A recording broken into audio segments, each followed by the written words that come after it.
एक राव सिंहा के लिए कहा जाता है कि ये जो थे ये राजस्थान में राठौड़ों के मूल पुरुष है, आदि पुरुष है। कहानी है, किंवदंती है, अपनी एक फोक लोर है कि अपने पाली वाला जो इलाका था इसमें पालीवाल ब्राह्मण रहा करते थे। पालीवाल ब्राह्मणों का शासन यहां पर रहा करते थे और व्यापार का काम करते थे, व्यापारी हुआ करते थे। व्यापार करने के लिए आगे बंगाल की तरफ, गुजरात की तरफ, सब जगह लोग व्यापार करने के लिए जाया करते थे। यहाँ पे कोई राजा वगैरह था नहीं, तो ऐसा कहा जाता है कि जब ये लोग व्यापार करने के लिए जाते तो इनके साथ में लूटपाट हो जाया करती थी, बीच में कोई लुटेरे लूट लिया करते थे। इनके मन में ऐसा था कि यार अपने कभी राजा हो तो राजा का काम क्या होता है, राजा का हम रक्षा करना, यार अपने राजा हो तो वो अपनी रक्षा करें, अपने उसको टैक्स दे दें, ऐसी भावना इनके मन में भी थी।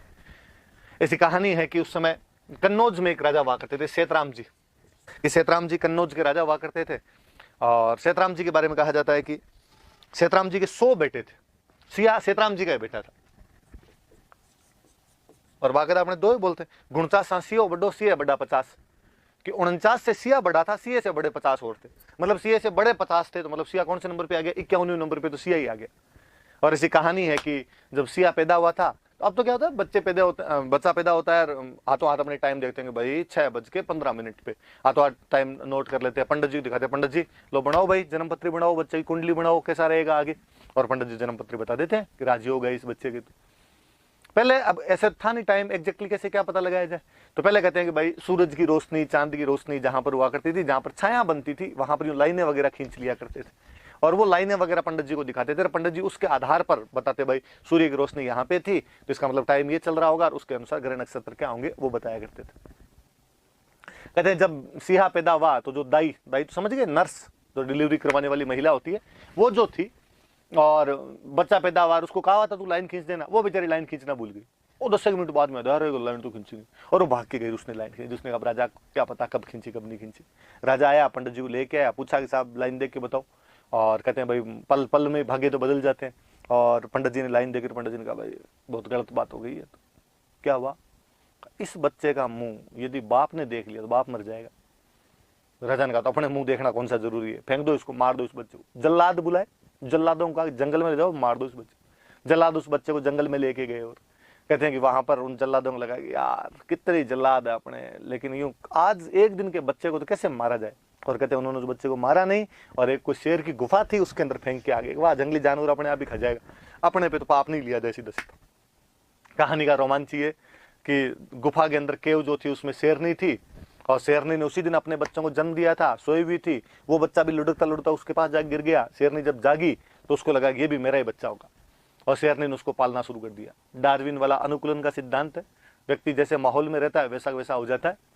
और कहते हैं कि वो अब उन जानवरों के साथ रहने लगा, शेरों के साथ रहने लगा। अब वो हाथों को भी पैरों की तरह इस्तेमाल करता था, ऐसे 4 हाथों से चला करता था, एकदम हाथ आगे निकाल के चलता था। कई दिन बीत गए, वो वैसे ही अब पशुओं के साथ रहे, पशुओं को मार के खाए, वैसे ही दहाड़े चिंगाड़े।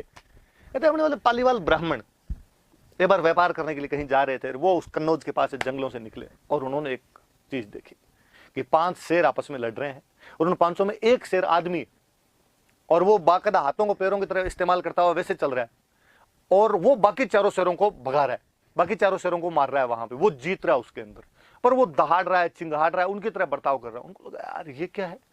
वो बेचारे वहां से भागे, आगे जाकर थे, सेतराम जी राजा थे, सेतराम जी को जाके उन्होंने कहा कि आपके जंगलों में हमने कोतक देखा है भयंकर बड़ा, क्या हुआ क्या बात है। अरे एक आदमी है ऐसे ऐसे शेरों के साथ। सेतराम जी ने कहा यार सुबह सुबह मैं ही मिला तुमको बनाने के लिए, ऐसे कैसे हो सकता है, आदमी शेरों के साथ रहे। उन्होंने कहा हम देख के आए आपको, उसकी सौगंध लगे हमें। कहते हैं जल्लाद वहीं सामने बैठे हुए थे, और जल्लाद खड़ा हुआ और उसने कहा साहब यदि गलती माफ करो तो मैं एक बात बताऊं। सेतराम जी ने कहा कि 7 खून माफ है, तू तो बात बता। वो जो आपके 51 नंबर पे हुआ था ना, 51वां बच्चा जो हुआ था, और हम उसको फेंक के आ गए थे, और हमने मारा नहीं था, शेर की गुफा में फेंक के आ गए थे, हो ना हो ये बच्चा वही है। कहते सेना भेज के उस बच्चे को बुलाया गया, पकड़ के लाया गया। वो तो शेरों की तरह रहे, पर वापस वही डार्विन का अनुकूलन का सिद्धांत। अब जब मिनक दिखाए तो थोड़ा मिनकों जैसा हुआ।